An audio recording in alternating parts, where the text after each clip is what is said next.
Peace. Good afternoon. I'd like to welcome you back to another edition of the Foul Play Land. As always, I'm your Foul Player. I wanted to make a short video regarding the Deontay Wilder situation with the WBC. Seemingly, Mauricio Sulaimán has ordered a fight between Deontay Wilder and Dillian Whyte. Let me get some sunglasses. My eyes are looking crazy. I haven't slept. But and I want to kind of like break that down, if I could. And I really didn't read into. I'm not gonna front, man. Like I peek my head in as far as boxing news now. Like I'm not like on nobody's Twitter like trying to find out what's up, or I don't even have a Twitter. I think I do have one, but I don't look. I probably haven't looked at it like in a year. But with so I don't know like the full like depths of the story, like if you will. Like I'm not sure if I if I'm missing anything, but from the headline that I read was that Sulaimán is supposedly gonna order a Dillian Whyte fight between Wilder and Dillian Whyte, and basically like saying that it's a good fight, like alluding to the fact that maybe Wilder should just take the fight. But Wilder either following that order, because that fight is what's being ordered by Sulaimán and the WBC, or if Wilder took the Dillian Whyte on his own accord, would put him at a position of disadvantage or a disadvantageous position. I don't know, if you will. A lot of people, if he knocks out Dillian Whyte, won't give him any credit because Dillian Whyte's already been knocked out. Dillian Whyte's lost several times. In addition to that, the more obvious thing is that if he takes that fight, Tyson Fury and AJ pretty much have a clear path to make their own fight between them two happen. And some of you may or may not know that Deontay Wilder seemingly has a case, or court case, or a contractual hurdle for Tyson Fury, like to give him a rematch so that they could fight a third time. See, I'm not sure what's true. I mean, like, you don't hear like much in the media, like saying, like from Wilder or maybe his camp, saying, like these rumors that Tyson Fury and AJ are gonna fight are baloney, because we have a contract, and Fury can't fight anybody but us. I'm not sure if the reports that are coming out that AJ and Tyson Fury have one fight or two fights set up already are to disenfranchise Wilder's camp into moving on from a Tyson Fury match. Personally, like I've stated this before, I mean, like, I'd rather the unification match, but my opinion doesn't matter. I mean, if Fury is locked into a contract with Wilder, then, and Wilder has the ground to enforce it by way of and because of that, like, Fury won't be able to fight Anthony Joshua. I mean, if Wilder has that in a contract, I mean, like, so be it.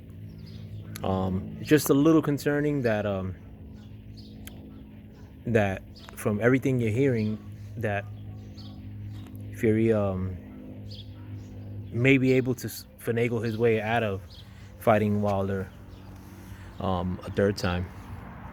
But not only that, I mean, like, and this is more of the crux of this video, or the subject of this video, is that a lot of people like 2 years ago who are Wilder fans, like me, I'm a Wilder fan, but I wasn't doing what I'm about to say, is that like a lot of people were dick riding the WBC, like, you know, 2 years ago or a year ago. Oh, well, you know, the WBC is the most important belt, which, I mean, you can make an argument, but none of them are more important than the other in my eyes, especially now. I mean, and if that was the case, I mean, the WBC has watered down their belt so significantly, like, you know, where you'd be a fool to make that argument. But a lot of people who were Wilder fans or, you know, staunch PBC fans were really driving that point down everybody's throat of how important the WBC belt is. And I think a lot of that was happening because they saw Mauricio Sulaimán, the president of the WBC, palling around with Deontay Wilder, doing these papal visits, and now seemingly like same Mauricio Sulaimán is now shitting on Deontay Wilder. And Deontay Wilder is probably the biggest proponent and the most loyal WBC associated fighter in the world. Like, I mean, as far as relevant fighters go.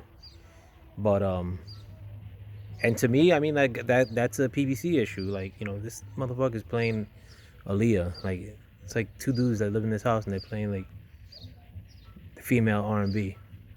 But you know, to me, that's the WBC thing, like, where they're always a step behind, like, as far as negotiations go and reactionary, like, in the moves they're making, you know. And I say that in this case because, like, the PBC, like,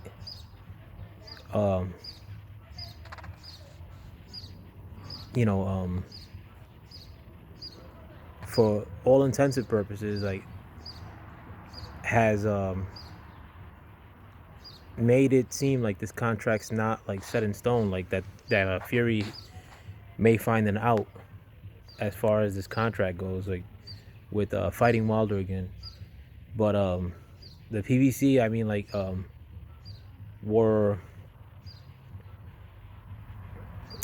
how do I say this, enabling the WBC by, like, or had the WBC like sort of in their corner to a degree, such as like Danny Garcia getting the mandatory shot against Errol Spence, seemingly, you know, a couple days after Errol Spence beats Sean Porter. Or you know, it's always been like that assumption that the WBC is more of a PBC, you know, belt. But now, like, you know, these same people are aligning themselves with jerking your biggest fighter in the PBC right now, which is hands down Deontay Wilder. Deontay Wilder is a bigger attraction than Manny Pacquiao right now, in my eyes. You know, but you know, when it comes to the PBC, I mean, like, you know, they didn't defend their best asset in Deontay Wilder. Like, you know, and a lot of people, you know, think that, like, just because the PBC is not doing nothing, that they have these illustrious plans behind the scenes. Sometimes a lot of people that aren't doing stuff aren't planning. Like, sometimes people that aren't doing stuff just aren't doing stuff.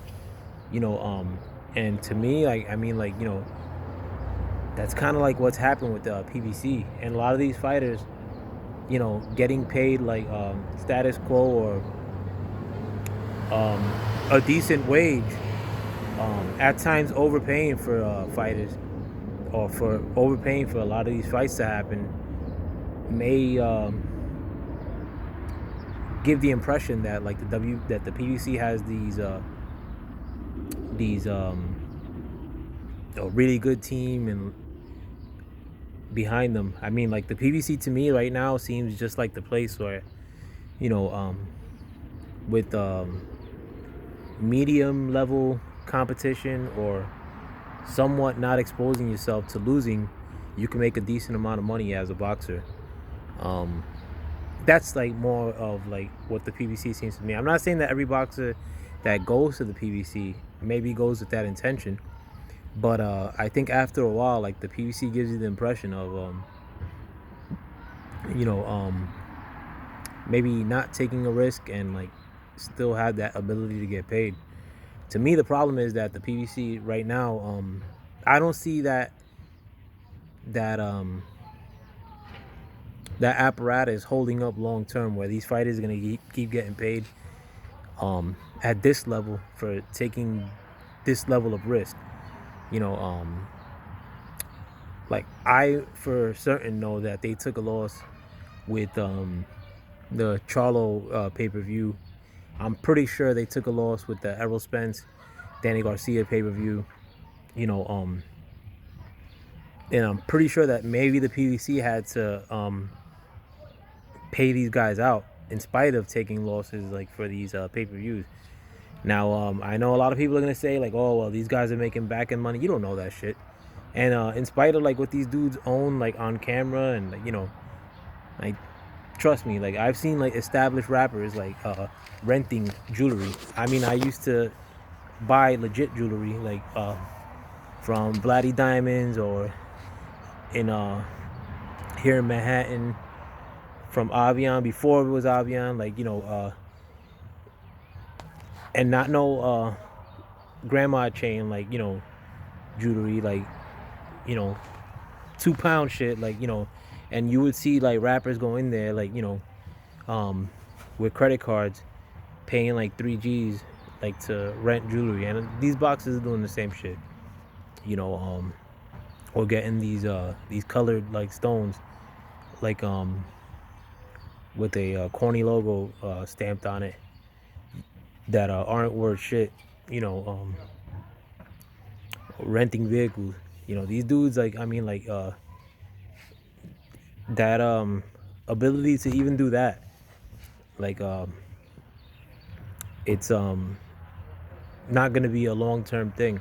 And you know, a lot of these PVC guys, I mean, like, you know, they might be making decent money now. I mean, like, you know, but I don't see that model like working long term. And I don't think these dudes are kicking it like they're making it seem like they are. Like, I think these dudes pretty soon are gonna be in the $1,000 market, you know. And that's not even, to me, it's not even something that's a solely a representation of the PBC. I think that the PBC, being that they're the biggest promoter, and these fighters, like, being in the condition that they're in, like, based on the risk that they're taking, I think that the PBC is more of a representation of where boxing is right now. You know, lackluster risk, maybe right now. I mean, and lackluster, you know, fights, and not seeing the top level of pay, like, you know, a Mayweather would or a Pacquiao would in their primes, you know, just a couple of years ago. And I think that the ability to continue to pay not just the PBC fighters, but all these fighters, even at this level, is gonna dissipate soon. But let me know what you guys think. With that, I'm out. As always, like, right now, I mean, like, my opinion is that the PBC blows. But let me know what you guys think. If you agree, disagree. With that, I'm out. Peace.